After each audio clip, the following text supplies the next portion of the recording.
Hey, hey, hey. Welcome to another episode of Talk Music Talk with Boice. I am Boice, your podcasting host, and you are listening to Talk Music Talk.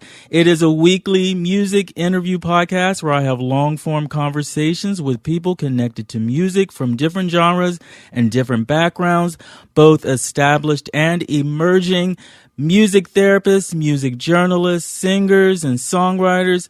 And speaking of singers and songwriters, on this new episode, I had the pleasure of speaking to Marrón, a singer and a songwriter originally from Mexico, currently based in Brooklyn, and for 10 years he was the frontman of Ventilader. They were a rock alternative band in his homeland.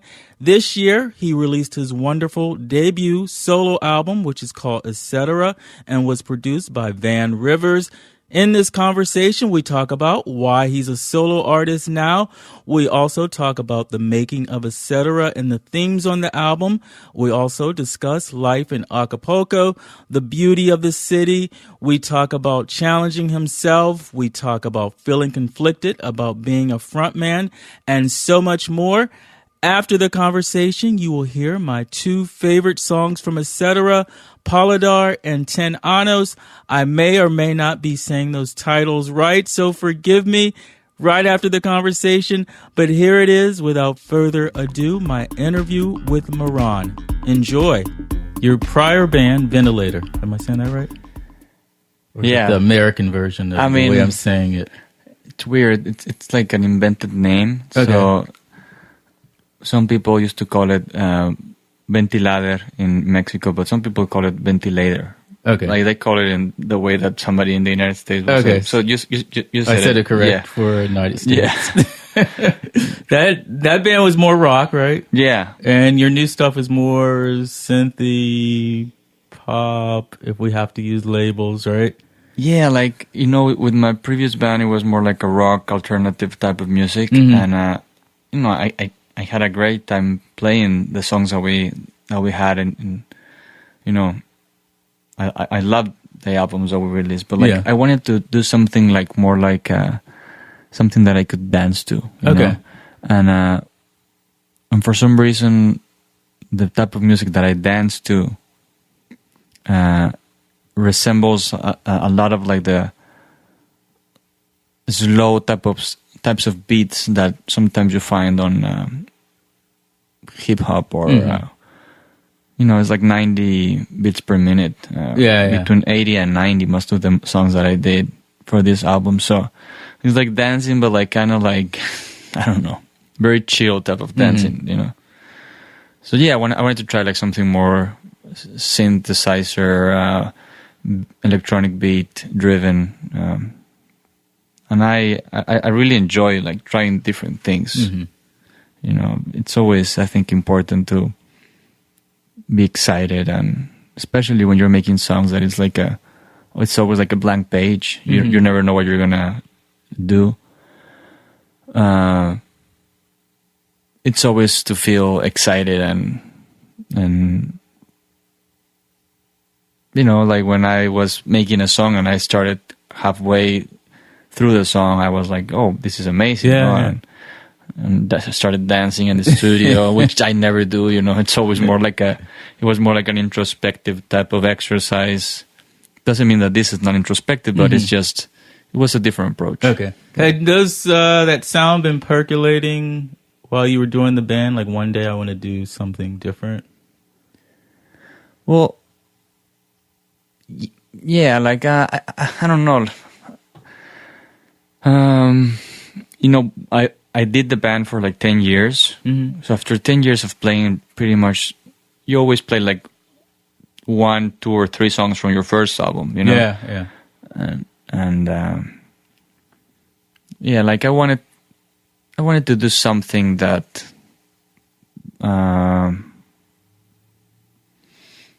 would make some type of like a reinvention within myself. Kind of like throwing out a lot of stuff, a lot of formulas that somehow you start repeating even though you're not noticing it. Mm-hmm. But like, when you grab a guitar to make a song, and you always grab a guitar to make a song, your structure is gonna probably be kind of similar, you know. Yeah. So this time, for example, I grabbed an MPC beat maker, you know, like the way that I was listening to a lot of Jay Dilla, for example, and I was really digging, especially like the instrumental versions of his albums. And I was trying to make like those types of beats in my own way. Yeah. Of course, when you hear my music, you will never guess that I was listening to Jay Dilla, you know. But I was really going for that type of programming that was made with samples, but made with the human touch, you know. So I was trying to do something different. I guess this feeling of doing something different, it started occurring in my mind probably like the last 2 years with the band. Did it start with the beats, or you had songs and then added the beats to them?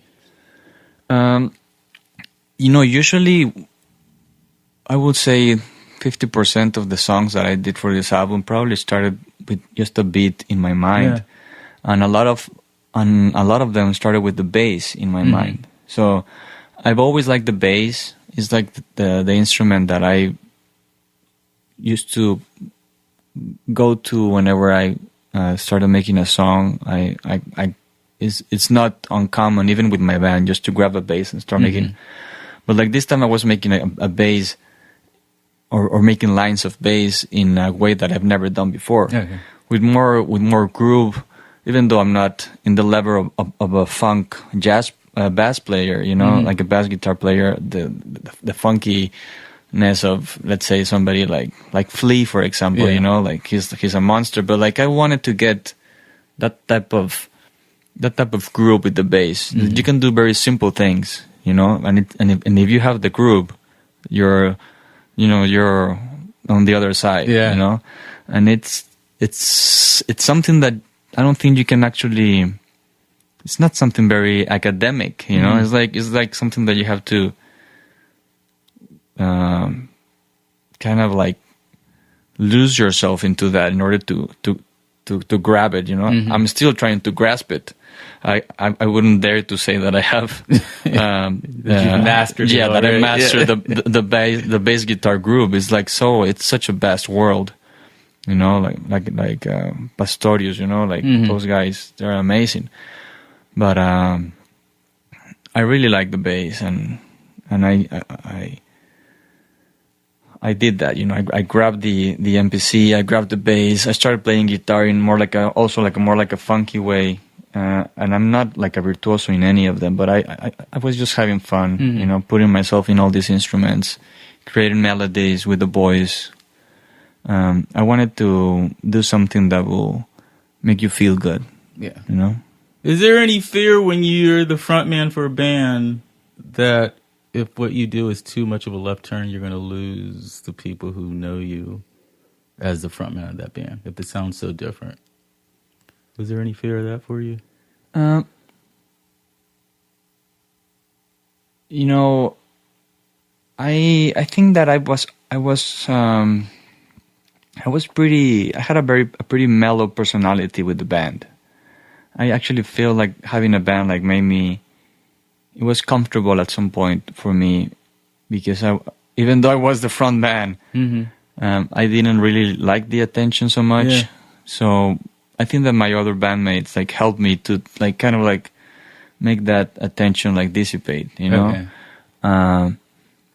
So I think that there are probably like a lot of people that like the band, but not necessarily felt that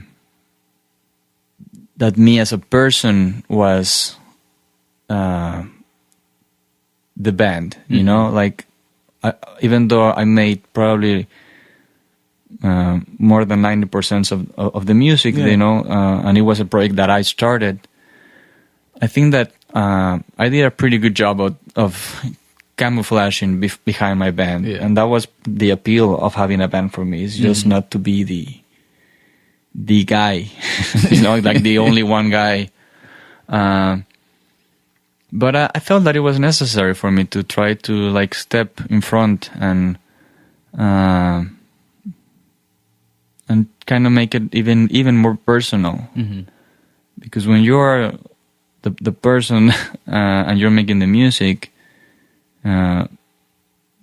it's like even more clear that it's your own statement about life, about whatever you're experiencing. It becomes immediately a more direct experience with the author when you're listening to the music, you know.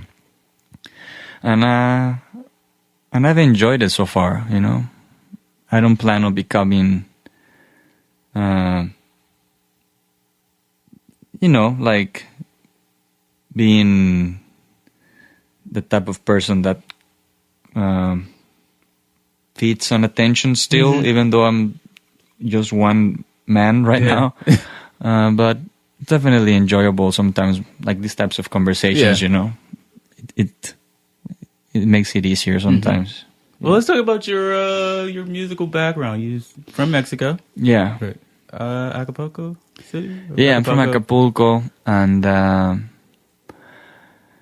actually this album, like, for me is kind of an homage to these images that I have engraved in my subconscious from Acapulco, from just like having the sunset in your face and that kind of feeling of peace and kind of feeling that everything is going to be okay.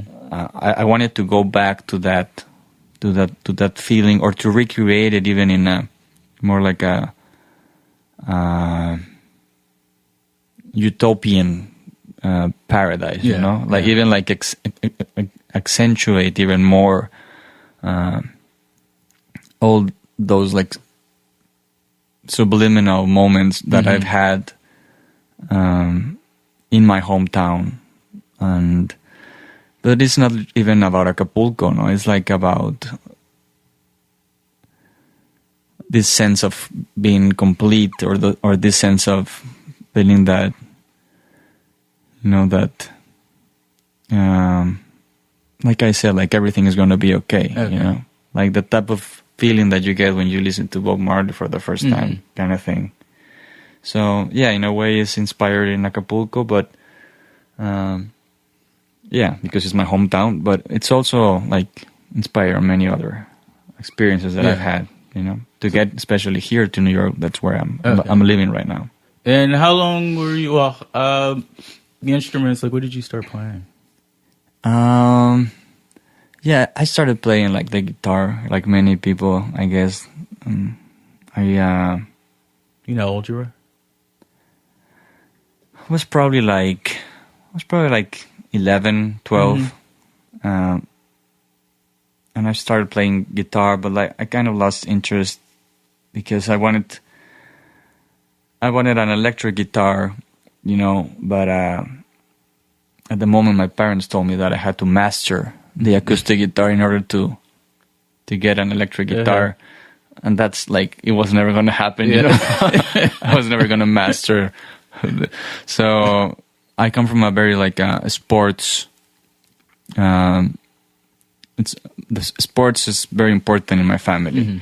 There's a sport called front tennis. That it's like for people that have seen high alai, you know, that very weird sport that you play with walls and you play with a basket and people wear a helmet. It's from the Basque region in Spain, where there's like a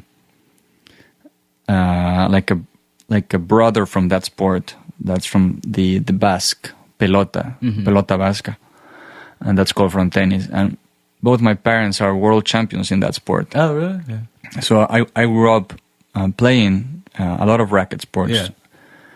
So I kind of lost my way for a little while, and then I remember like going into a tournament and winning a lot of money for being like the first 16 players of the tournament. So it was like a big deal. And with that money, I bought my first electric guitar. So,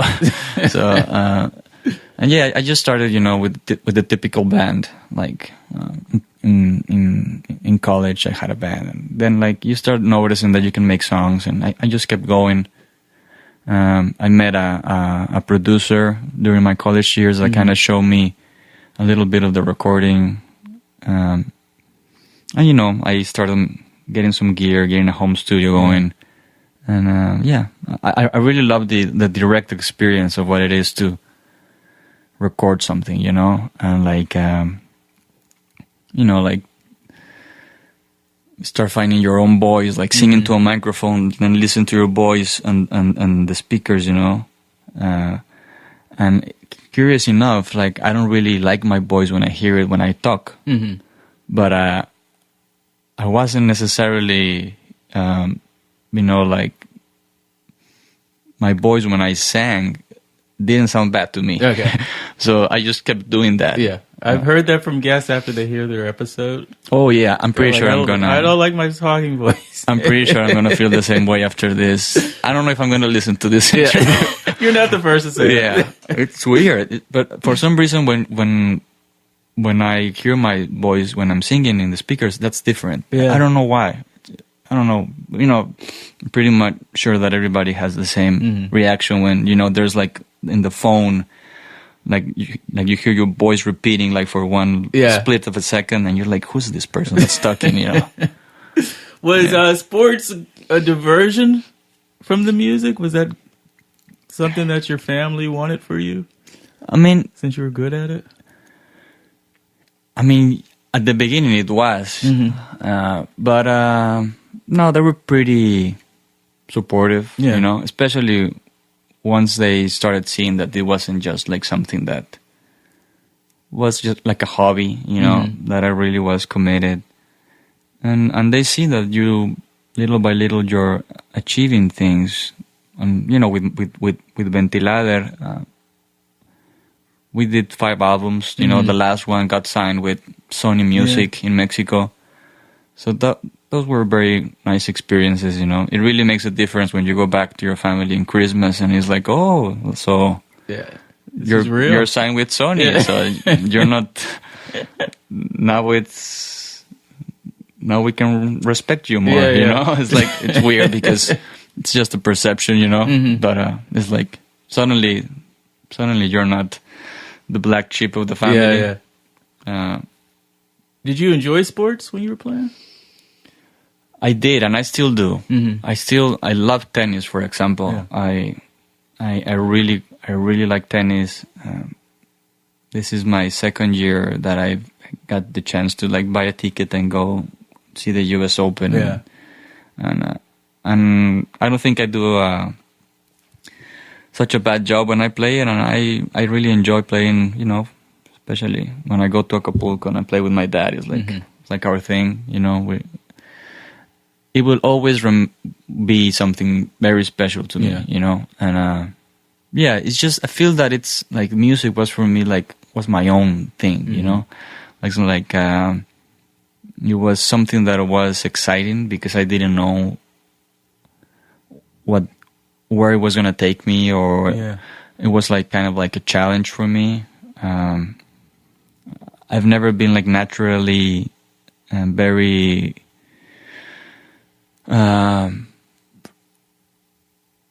you know, I used to close my eyes a lot when I started playing. You know, I was like, the stage was very, very, was an alien experience for me, but at the same time, it was something that, okay, I was feeling so many things that you, when you're on stage, you're feeling so much, and you're like overcoming all these inner emotions, and you're like discovering things that you didn't know that you had inside. It's like I mean, pretty much everybody that's been on stage, everybody that's been doing something that you're afraid of, it's like why am I scared of this? You know, it's like your own type of battle that you need to figure it out why, and kind of, I mean, if it was easy, I don't think I will do it, you know. I feel that it's about something that it's, you know, definitely interesting to me. Were you a shy person, or was it just about overcoming this fear of this new thing? I don't know. Sometimes I feel that I'm shy for some things, and I'm not shy for other things. Like, I'm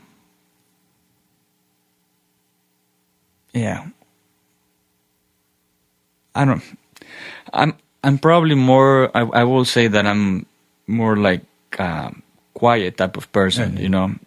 Of course, when you first meet me, people that are close to me might think differently, but I'm not a very extroverted type of person. I'm, you know, but if we have a couple of beers, I will. It all change. Yeah, it will change. Yeah. So after you learned or learning the electric guitar, how soon after that were you like writing songs? Pretty much. I think I won like a. I don't think I won like a contest when I was like 12 years old. Yeah. I composed my first song, which was a super corny song. Okay. But I won because nobody was making songs in Acapulco, and I just won. And what was that song about? Oh, about a girl. Okay. That she ended up not talking to me after that. You know, it was like very weird that somebody had these deep emotions at 11 years old. Yeah, she couldn't understand. Yeah, I think I scared her away. But you know, I think I've always kind of had that. You know, I've always been able to make songs without really studying anything about it. That's like the only thing that I know that I can do is just figure it out. Yeah. You know, it's not something that I'm like, I don't know if I'm going to make another one, for example, you know, but really, you always have like that thing, you know, like, am I going to be able to do something that I did that it's really good? Am I going to be able to make something better? You know, it's like, I think you always have like that little itch, but then like you make another one and it's like, oh, well, I did another one, you know, and especially when you're making music, you know, and you're making more music, then you're becoming like better at it. And I think that you're becoming also more, it's harder for you to be pleased, you know, you become, I don't know. You start to maybe before I just did like a bunch of songs, you know, like just a lot of them, and now maybe I do like probably 2 or 3, but I know that there's something about them, you know, but I kind of always had like that confidence that I can make songs, even though, like I said, like you never know what's going to happen. But I kind of feel that it's all about trusting your intuition, and I think I trusted. You know, some days I trusted more than others, but generally I do. That's a good thing. Kept you encouraged during that period, say high school and learning music, that you remained dedicated to your music? I'm sorry? Is that trusting yourself and what you were writing, is that what kept you encouraged to keep going? You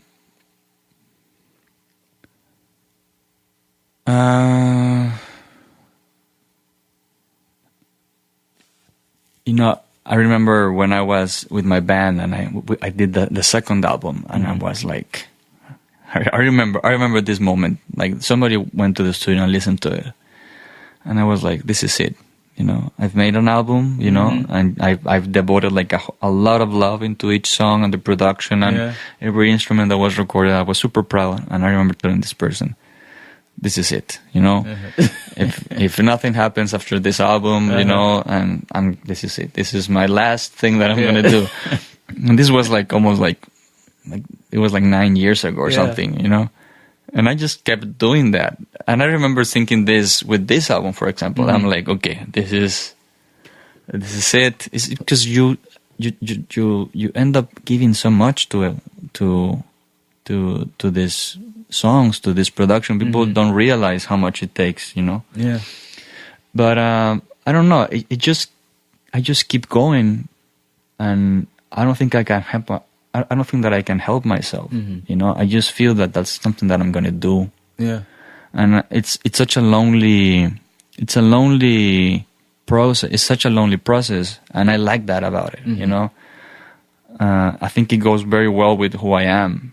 That I can just be there, and I sometimes forget to eat. You know, and my wife is like, "Have you eaten?" And I know.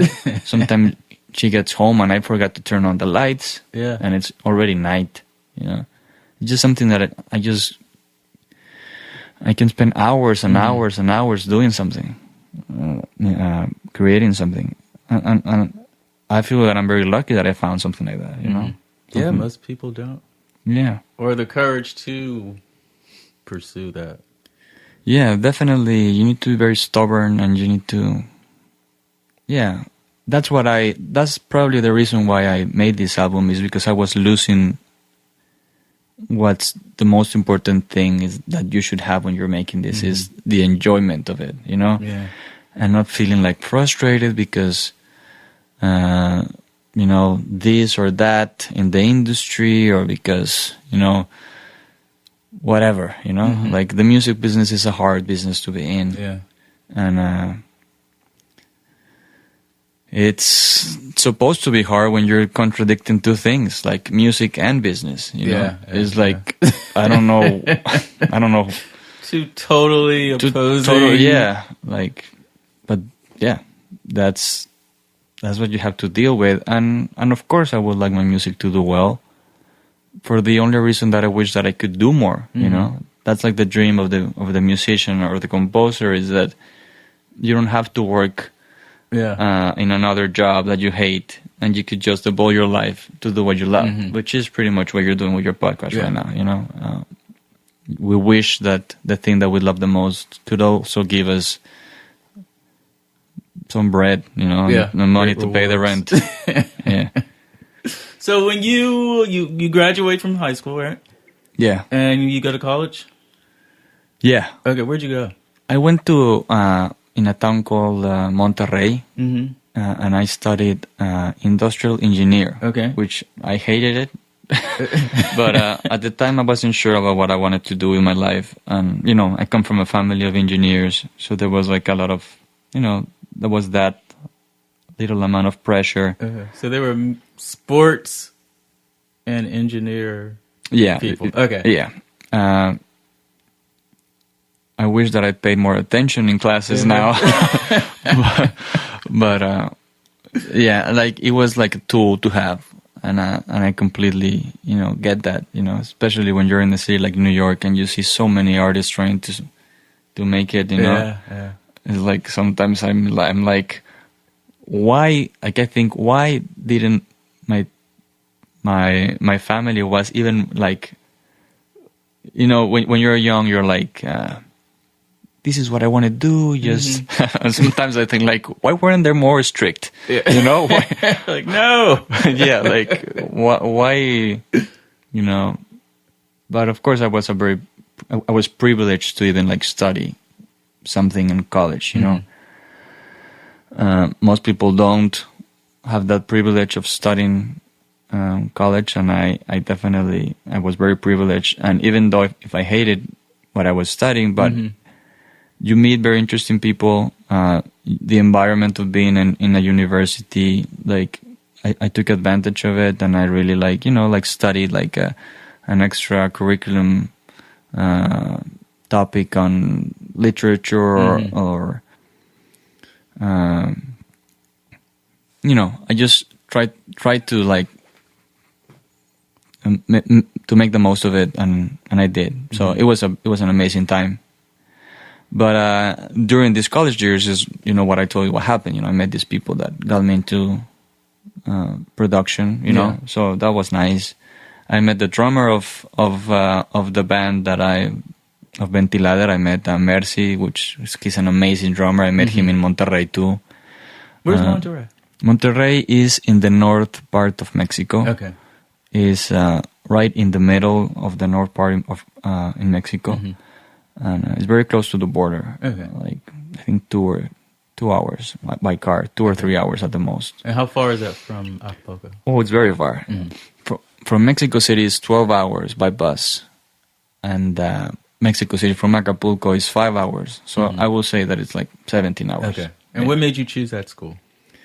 You know, back then Mexico City was a very... it was filled with bad news, you know? Right now, I think, unfortunately, all the country has gotten a lot of bad news here and there because of drug things. That anyway, it's a shame because that's another topic. But Monterrey was like this haven of nothing happened in Monterrey. Everybody was safe in Monterrey, which a couple of years back, this problem reached this town, and it has had a lot of issues to deal with also, like the rest of the country. But back then was like a good place to be. Okay. Yeah. So how is that? You said about the Mexico City, the songs being about like a haven and a utopian, but then it also had these problems. I'm sorry? You were saying like earlier about the songs being about Mexico City and home being about utopian, but then there's also problems of drugs. No, I mean that's like a whole different topic.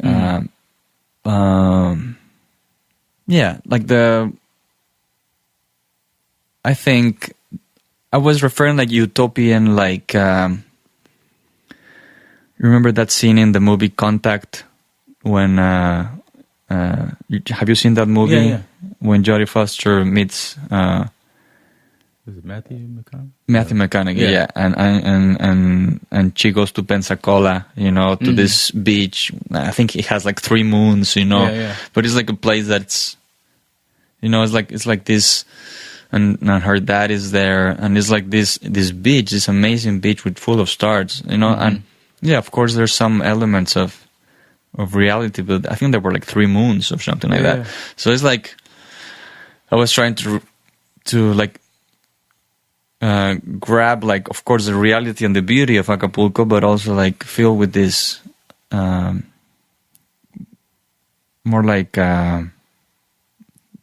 I don't know, like psychedelic aspects to this place that are more into the subliminal, into the dream world, and less of something tangible, more like something in your, in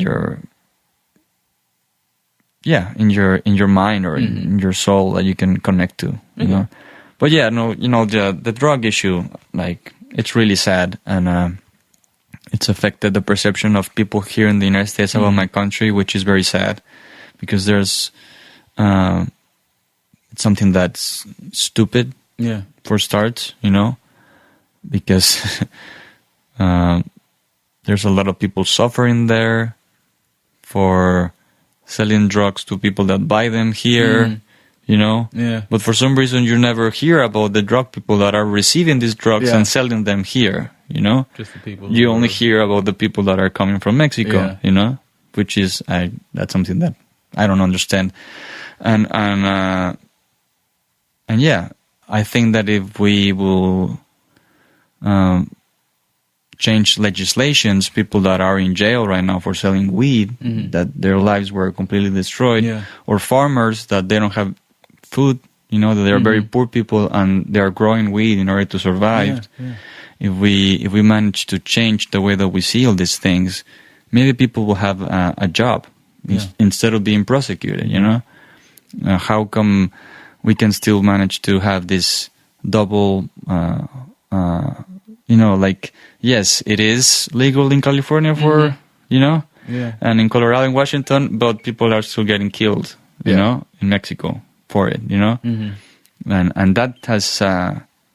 It's a very stupid war, and it's a war. It's a war that it has reached some papers that speak about violence in my country, and that unfortunately has prevented people from traveling, and visiting beautiful places because they're afraid, and I don't know sometimes. If it helps or if it doesn't help, these types of media coverage, Of course, it's something that needs to be addressed, but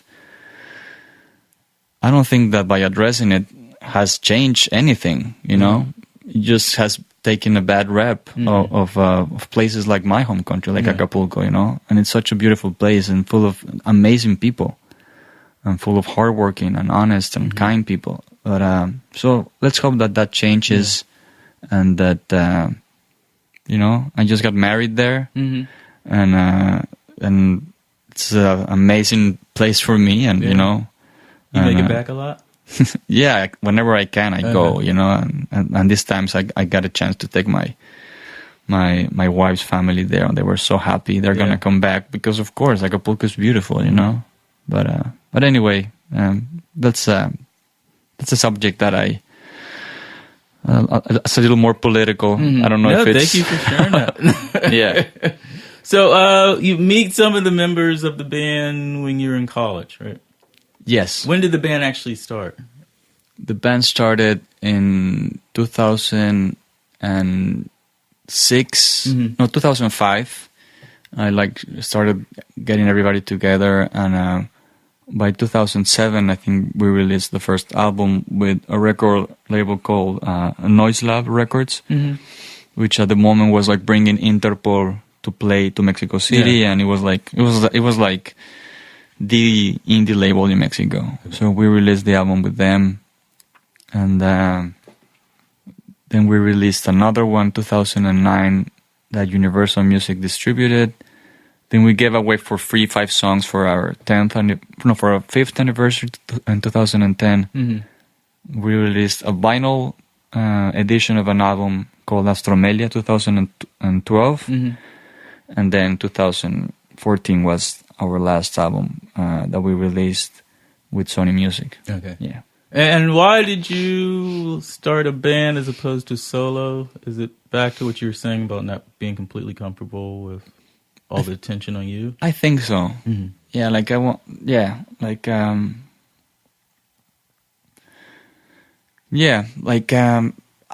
and also like I felt that I wanted to share this with somebody, you know. Like it's just, we had such an amazing time. Like all the members of the band, they're my brothers, you know. We enjoyed so much our company, and when we went on tour and played, it was such a great time. You know, we had such a amazing experiences that we're always gonna cherish. And you know, who knows, maybe in the future we will do something again, but it's like a marriage, you know. Like I didn't have like a real relationship, because like when I was with the band, because it just demands so much of you. And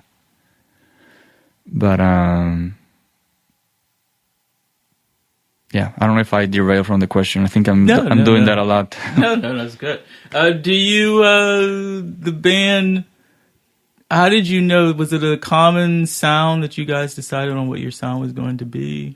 Like that was a common, like everybody was sort of into that thing? Like how did you decide on that?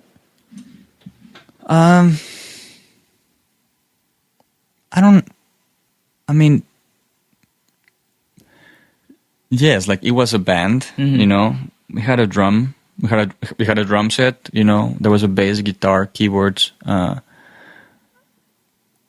guess the sound just kind of like started developing with whatever music we were making. Like we never said, okay, we're gonna do from here to here. Yeah, this is what's gonna happen. Okay. You know, like no, I just came to the rehearsing space and I was like, hey guys, I have this song. Let's just give it a shot. You know. So it was like pretty relaxed. You know, I feel that also the name, that Ventilader, you know, really doesn't attach you to anything, any ideological, or it's not like it was very free. It was like a free world where we could just make whatever we wanted, and we just liked that about ourselves. The last album, it's very pop, but there's good pop, you know. And I feel that, you know, there are some people that might say, some guys that are in bands, no, that's not cool, or that's not what I want to be, or who cares, you know? Like I don't know. Like I love Frank Sinatra songs, you know. I love listening to Elvis, you know. Like there's something about songs that just overcome the passing of time, that they're just good songs. And that's what we wanted to do, is just make good songs. And that's what I still want to do, is just make good songs. Okay. That's what I listen to, you know, like regardless of anything. A song, when it works, it works. You know? Yeah. And let's talk about the album, the solo album, etc. And talk about the album, like. Yeah, well, the album I did it with I co-produced it with Van Rivers, and he's an amazing producer that I met when I was here one summer in New York. I was visiting family, and we just met. I just wrote him, told him about what I wanted to do, about meeting him, and he agreed to meet me. And later on, I showed him the songs in his studio, and he was really into them, and he really wanted to be a part of them. And I was super excited because this guy was the producer of one of the albums that I really loved. Well, Fever Ray, for starters, and then like he recorded at the time the last album of one of my favorite projects too, which is Active Child. So I was like really excited that he wanted to be a part of it, and we just made it happen. We recorded it in Williamsburg in his studio. For me, it was like a dream come true just to record in New York. Was like, I remember coming. We recorded in the winter, and it was like my first real winter. You know, from to be out of Acapulco, I was like, my hands were bleeding. You know, and but we were like so excited of what we were making. You know, it was like such an amazing experience. We really, maybe the winter helped because we were just inside the studio, just figuring it out and just like having such an amazing time. And I always make this comment about how, because of the winter, we were kind of like dreaming of the sun of Acapulco, you know, like, so we kind of like put all that longing into the songs, you know. But it was a very special, everything just connected, you know, and it's a very special album for me. What did he give you as a producer? Well, many things. When I decided to work with him and when he decided to work with me, that was just like a leap of faith for both of us, you know? He believed in me and I believed in what he had done.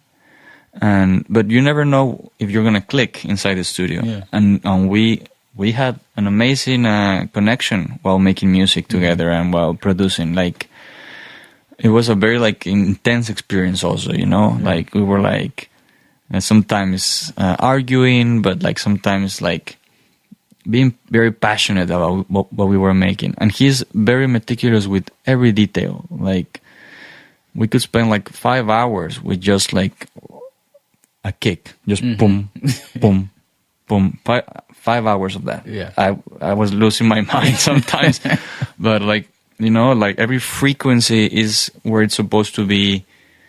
Everything is like the technical part of the album is amazing. Like, he's very detail focused and very perfectionist, but also he has like this space for letting the magic happen, you know. And we definitely got like amazing moments of that magic. He was like, we were like kind of like trying to create let it flow, you know, like because it's not like, okay, now we're gonna make some magic happen, you know. It's like you just need to do, you know, keep doing it, try things. Maybe some of them don't work, but when you are in that moment and you're seeing it happen, like I almost cried at some point because I was listening to what he was doing with some process that he was making with Sandalo, for example, one of the songs, and I was standing in the back and I was like, oh my God, this is amazing. And you don't even want to breathe, you know, because you know that something's happening. And that's a very special feeling. It must be good to have that happen Did you meet the right person? Yeah. First album? Yeah, I was very lucky. It's a nice transition from what you were doing. We both feel that we did something very, very special and something beautiful. And to have somebody that that has that level of belief in what you're doing is amazing. Yeah.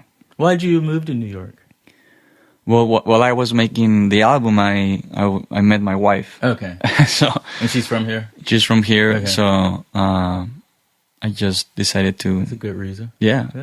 To live my life in Mexico and come here to this city that I was, like many people, falling in love with it and decided to make that leap of faith. And yeah, I'm here now, And like many New Yorkers, when you start living, you notice that is not only that city that you see as an outsider as being so magical. Yeah. It's a hard city to be in, know. Yeah. And I imagine you also know that. I would agree. But it's still, you still get those moments where you're like, okay, I'm living in New York City, And it's amazing, yeah. And for the album, like, what are your plans for the album? Well, shows? I'm just getting a band together right now. I was very lucky to meet the drummer, Ronnie Bonilla, and Will Marshall, who is a violinist and a bass player. So we're doing some shows. We just played at Pianos. We played at Our Wicked Lady. And we're going to try and, take advantage of being here in New York. And there's so many venues, so many gigs to be made. And we're just going to play as much as we can. We're just going to have fun and just, play the album. And hopefully soon I'll make another travel, I'll be traveling to Mexico to do some gigs there. I did Festival Tropico, which, Brian Wilson from the Beach Boys played there, and I did that last year. Yeah. And so maybe do some festivals, I would like to make some festivals next year and work on the next thing also. I already have some songs that we're playing live that are new. So maybe I can focus on all that, but I'm really enjoying playing with these guys. It's like when you're seeing the songs coming alive with a band, it's like a whole different thing, Because the album, you played all the instruments or most of them? Yeah, most of them. Also, the producer played a lot of them. But yeah, it was just like a one-on-one thing. And here is like, like last gig when the violin started playing, I got goosebumps, alive. It's like the music is coming alive in a way that you only dreamed of. Yeah. Well, it's a great album, dude. Thank you so much. Thank you. I am very happy about it, and I'm so happy that you liked it. Yeah. And best place for people to find out more about you, get the album. Well, yeah, there's a website that's Marrón, MARRON music altogether, and .com, and Is it Musica? It can be both. Okay. It's Marrón Música, which is music in Spanish. MarrónMusica.com or Marrón Music. It will go to the same website. And there you can find links to Spotify, to Facebook, Twitter. All the links from the social media are Marrón Música, which is MUSICA. If you put on Spotify Marrón, you will get the first choice as Maroon 5, and just scroll down, skip that one. Keep going, and you will find me a little bit on the bottom. It will be easier if you just put Marrón and then etc. Okay, there you'll find it for sure. Yeah. Well, thank you for doing this, man. This was great. I appreciate it. No, thank you for for getting in touch and the opportunity. I hope that I didn't talk too much, but it's my first wonderful podcast. I didn't know. You told me that I should, dwell on the answer. So yeah, you did great. Okay, excellent. Thank you. No, man, thank you.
Que no me dejen mucho tiempo aquí, o voy a olvidarme del mundo entero. En sus labios no vi serenidad. Voy cayendo en lo más profundo del paladar. Ni una roca, una tabla para flotar. Una cama de espuma blanca para descansar.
sé nada de ti.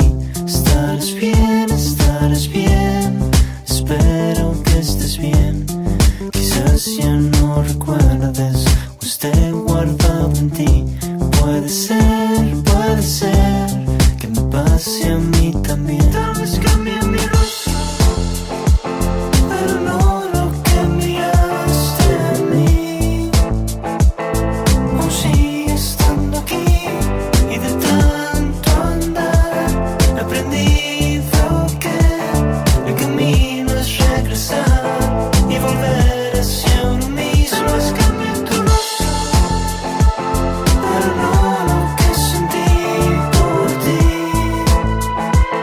Cuando todo era más simple y de tanto andar aprendimos que antes todo lo tuvimos, pero éramos solo niños.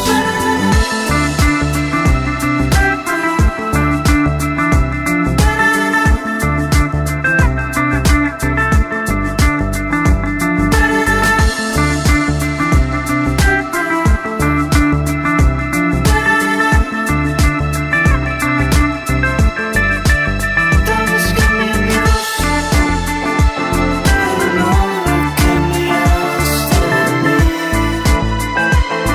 Aún sigue estando aquí y de tanto andar he aprendido que el camino es regresar y volver hacia uno mismo. Es cambiar tu rostro, pero no lo que sentí por ti.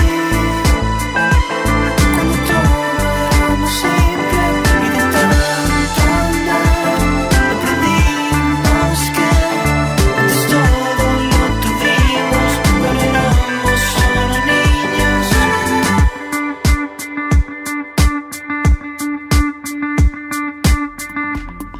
And there you have it, two from Marrón's Etc. album, 10 Años and Paladar.